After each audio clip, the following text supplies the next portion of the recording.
This video is going to be showing you how to easily or quickly level up during the first week of the season of the Splicer. I ended up getting to 1325 as of today. I'm just going to show you how you're doing that, and majority of it is solo. Not all of it's solo, as I don't recommend everything to be solo because you want to level up as quickly as possible. So basically I'm teaching a individual, play like this, play like how I did, and you'll go up really quick. And there's not a lot of effort to it. Okay, I mean, I admit I've put in a lot of hours this week, but I've also done other things, went to work, done real world stuff outside of this game. So I am, for somebody who's got even more time than me, they would have got even higher. I think currently right now, as I'm making this video, there's somebody plus 13, 14. I have seen somebody in the tower around plus 13. If you check on Destiny Tracker's screwed. It doesn't know where it's at with power levels. It's just all the stats are screwed, and it's because it's the first week of the season. It doesn't really know who's the highest, but I believe it's around somebody plus 13, plus 14. But there'll be somebody out there really high. So this is a high rank for within 4 days, and as I said, most of it was done solo. Not all of it was. So this is based on the assumption that you're already going to be 13-10 as the start of this season.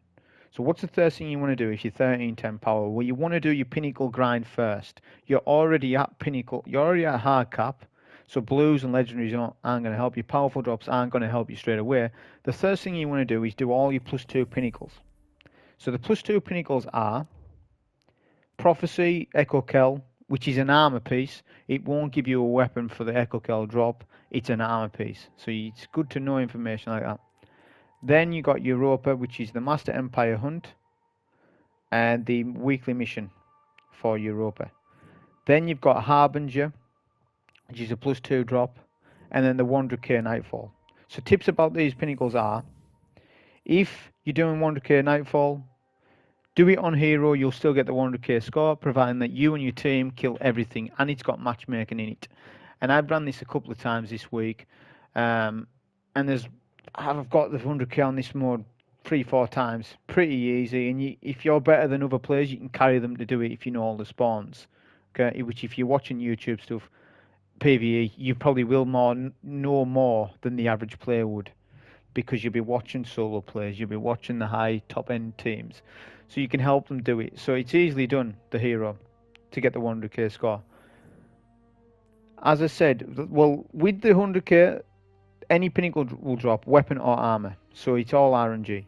But with the Prophecy, if you're struggling and you need an armor piece, you've got your weapons are high, say you've swapped all your Pinnacle weapons to your alts, because obviously this is going to be based over 3 characters. So you start with your character that you want to be the lowest. Okay, the last character you do is the highest. So in the order I done this week, I went Hunter, Warlock, Titan, and my Titan went to the last. So you would do all your Pinnacles on your lowest characters, so say it was the Hunter, like it was for me. When you've done all your Pinnacles, your +2s, your +1s, your powerfuls, swap the weapons over. Then you need to fill in all the gaps on your second character with the powerful drops. Powerful tier 1, tier 2 are base power drops. What does base power mean? Base power means the gear you are. So I'm 13 now. So gear will drop, the powerfuls will drop at 13, which are base power drops. A +2 will drop at 13, 15, and so on. So you do this rotation of swapping your weapons from character to character to get the max out. Okay, my Titan almost nearly went up 4 Pinnacle levels this week because of this strategy of swapping your weapons constantly and saving Pinnacles as much as possible, especially on your last character. Because when you get to your Titan, all my gear was 13-10 here, and I had high leveled weapons. So I just went and done a lot of powerfuls to hope to get the armor drops using prime engrams. You need to know as well with your prime buffs, always checking your character to make sure that you've still got prime buff. You can use prime engrams, you can use crucible and gambit level ups to get base power drops. So I would do that, and I would calculate it on Destiny 2 power calculator, which I'll put down below, which calculates levels for you. You can do it on dim Destiny item manager because it'll show you, it'll calculate it for you. But for example, say this level here, There's 13, 13 gear, but how close am I to 13, 14? Well, it goes up 13, 13.1, 0.2, 0.3, 0.4, 0.5, and so on. It'll go to 0.8. When it gets to 0.9, there's no 0.9 though, because when you get to 0.8, once you get up another point, you'll go to the next level. So that's why it's so important to be calculating your level all the time. After each pinnacle drop, look at the calculator. As I put me up 2 points, 3 points, 1 point, because it all depends on what your chest plate was compared to your new chest plate. A lot of scenarios that can happen. It's not that simple. People think it's just simple. If you rush your pinnacles, your level will be rubbish. Your pinnacle score, you'll have just rushed them all, and it won't be no point. So you want to sort of take your time with the pinnacles. If there's times where you can fill in gaps, do so. And you can do that with a lot of any powerful tier 1, tier 2 or tier 3 will give you base power drops. Also dungeons will give you the prophecy, everything leading up to Echo Kell is base power drop. So if you wanted to do a fresh dungeon and you're missing a lot of armor pieces, it's totally worth doing. Not just skipping to a boss CP, but doing the full run, doing the full dungeon. It benefits you. But as I was saying, so do all your plus 2s first, the ones I've mentioned. If you need to LFG any of them, do so. I did so this week. It's better off doing that when you want to do pinnacles fast, because you've got a lot of pinnacles to do over 3 characters. If you're doing 3 characters like I am, it's a lot when it all adds up. So you want to do that, picking up bounties as you go, but don't really focus XP too much. XP comes on later on after you've done that. If there's any time a plus 1 may help you if you got that drop, then go and do your plus 1s. Your plus 1s are PvP, Vanguard, the 3 strikes, Gambit is plus 1, and the new plus 1s are the Europa override missions and 8 bounties. The 8 bounties doesn't work due to my experiences, so I wouldn't bother with it. You can try it and see if it works for you, but this was dropping below level for me, -2 actually. The override mission, however, did work. I got a plus 1 drop for that. So those are your plus 1s. In terms of anything else, Presage, that doesn't work anymore for Pinnacle. The icon has been removed and it doesn't work. I'm not sure why. Maybe because we're getting the new mission, but that still doesn't answer why we've got Harbinger as a plus 2 on here. This is still a Pinnacle. This will also give you a base power Hawkmoon, so if you're struggling for the kinetic, say you're 13-10 in kinetic, but your gear is 13-12, the Hawkmoon will drop at 13-12, giving you a bonus there as well. So always keep that in mind with Harbinger. Other than that, once you've done all your pinnacles and you've slowly done it and filled in all the gaps with powerfuls and you've literally done all you can with it, then you need to come onto the XP power grind. Now for me, I'd already done all the weeklies because I'd saved bounties from the previous season and done them this week. And then I couldn't pick up any more weeklies. So if you have got weeklies there, pick them up. In the footage that I'm going to show, you won't end up seeing that. But essentially this, before I show footage and stuff, it's going to be essentially solo farming bounties but triple dipping vendors. So you're not just hitting one area of a bounty, so you're not just going doing Gambit and doing your 4 daily bounties, and you're taking 3 matches, 4 matches can be up to 40-50 minutes depending on what's going on, including loading times and all that stuff. Okay, so it's a lot of wasted time. If you're just going to do XP farming, Gambit, no. Crucible, no. Unless you're an avid PvP player, no. The match itself will give you XP, but if you want to target farm XP farming and getting, 1 to 2 million XP in a day and stuff in a limited amount of time, then it's not the way to go. You want to do PvE stuff. So what I mean is by triple dipping, I'll give you an example. So Europa will be part of the cycle where I'll pick bounties up. So I'll pick bounties up from barracks. Then I would have previously I would have went to the tower and picked up Vanguard and Gunsmith. Vanguard and Gunsmith, I would have picked up the dailies and the repeatables for both, meaning we've got 3 vendor type of bounties. We're then going to create a solo server, which I'll put down below how to do that. This essentially means any match-made activities or planets you load in solo, meaning all the ads cannot be stolen from you, meaning your bounty progress is accelerated, not slowed down. by competing with other teammates, because they're doing the exact same thing as you. And be sure of it as well, because it's the first week of a season. Anytime it's the first week of a DLC or a season, the game is rife with players wanting to do this, that, and the other. They want to grind catalysts, there's a lot going on. So you want to be out of that and just be in your own solo instance. So, providing that you know how to do that, if you don't, there's a video for it. You would do that, then you start off your solo server. Then you can load up glassware. If you do the glassware strike, it counts as planet bounties. It counts as gunsmith, because gunsmith works everywhere, and then it also counts as vanguard strikes. So you've just triple dipped. So you're now multitasking within this solo server and quickly doing the stuff.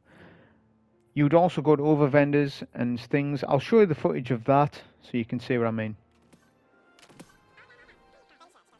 This was footage from the other day on my hunter. This is just me showing you all the vendors I went to. So this is fresh. I haven't done any XP grinding. Well, I have, but this was after a fresh reset. So the first thing I do is go to Zavala, pick up his bow, dailies, and all his repeatables.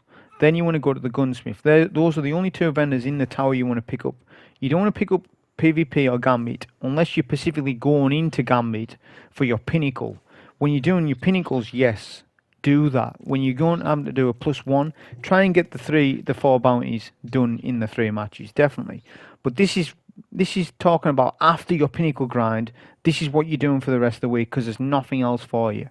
No Deepstone Crypt, doesn't drop Pinnacles. So this is the next thing you're doing. You want to go to Tangled Shore and check the Glimmer exchange rate, because you're going to be spending a lot of Glimmer on bounties, so you need a bit of it. And it's like, you want about 60k Glimmer per character every time you're doing this. And that all depends on how many weeklies you've got available. You might need less. If you've got a lot of weeklies to do, then you won't need as much Glimmer. Nowhere near as much. So always be aware of the Glimmer exchange rate from Tangled Shore. It's very important. Obviously, you want to then, after this, go to all the planets, because the planet bounties will work in your strikes, and then so will the gunsmith. So the Glimmer exchange rate wasn't the best for me. It was shards on that day. Wasn't the best.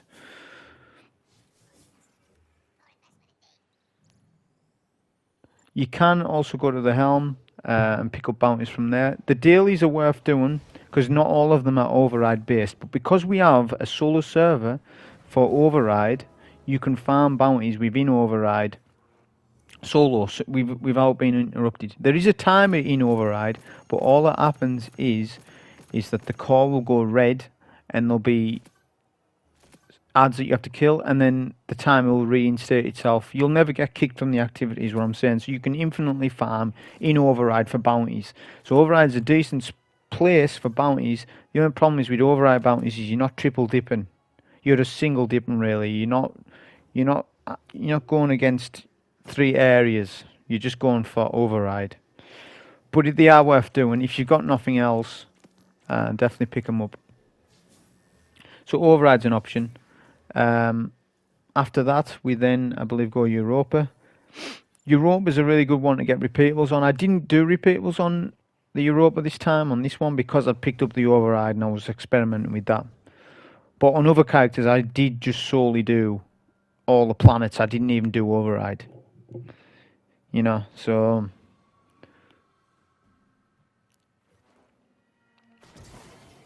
now we'll go to Europa. The key thing about it as well is you want a strike that's got a lot of ads in it. Europa, decent amount of ads. The glassware strike. If you need to go to a strike on Nessus, you've got Inverted Spire. And then on Cosmodrome, you've got the Disgraced. There's a lot of ads in Disgraced. Any strike will do, but the more ads in that strike, the better it is for you, because the quicker you can get your kills, quicker you can do all that. The beauty of doing it in a strike, as opposed to when nightfall, is you can switch your weapons, and you need to be able to do that. So before you prep a character, before you start doing bounties, the way to do it quick is transfer all your stuff that you need. So have a fusion rifle, have a breached loaded grenade launcher, have a rocket launcher, have a machine gun, have a pulse rifle, have a sidearm, have an SMG, have as many energy elements as you can, okay? Because you don't want to have to keep stopping to go on your phone or the app just to transfer a bloody void pulse. Okay, you need to have all that stuff with you ready, because as I said, this is based on somebody who doesn't have a lot of time and only has a 4-hour window. And you can definitely do, as I say, I believe you can definitely do 150 bounties in around 4 to 5 hours. It's totally doable. If you're on PS4, it's going to slow it down a lot because of the loading times. And I'm sorry to say, but it is, or on any old gen console, I guess. But on next gen, it's a little quicker because all the traveling from planet to planet speeds everything up. Cosmodrone's really good because they've just added repeatable bounties to Cosmodrome. You want to double dip on that because when you're going to do the strike Disgraced, you're going to be able to hit a lot of bounties in a short space of time. You know, so you're going to have the 4 or 5 dailies. You might have weeklies, depending on what they are. But if, obviously the public events, you can do public events in strikes as well. So you can actually do it in that server. You can just sparrow to wherever it is on the map. You can't fast travel within a strike on a planet, but you can sparrow backwards to a previous area. Moon is a very good one as well because you can get a lot of bounties from there. Moon, you can use the strike Scarlet Keep. I don't really do that much. I just use the planet itself because a lot of it's lost sector based. You'll find that with Europa as well. There's a lot of lost sectors in that. But obviously you can activate that via the Glassway Strike. Just back up into another lost sector itself. But that was the footage of me picking up all the bounties. Those are the vendors you want to focus on and then multitask all those bounties from there.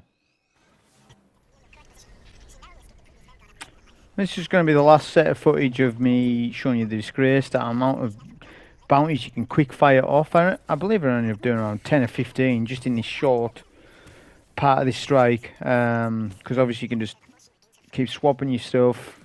Obviously you've got to think on your feet. You know, there's a lot to think about. If you're thinking about 15 bounties at once, then you've just got to sort of categorize it and be, right, I've got arc, but I've also got shotgun. Alright then, I'll use an arc shotgun. Or I've got void supers. You need to make sure you've got your Night Stalker on or whatever you're doing.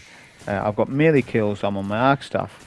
So there's a lot to think about, and you need to think of it as what's the quickest way to do this when you're looking at all your bounties. And just think, right, I need a bow, hand cannon, a shotgun. Or a bow, hand cannon and a sword. And a sword's really good just for getting quick solar kills, void kills, whatever it might be. So it might be worth having all 3 elements of swords. If it's a lot of precision kills, a machine gun's really fast. If it's a specific weapon type, then you're gonna have to match to it. That's why I said you've already prepped your weapons. You know what weapons, you've got them all covered essentially.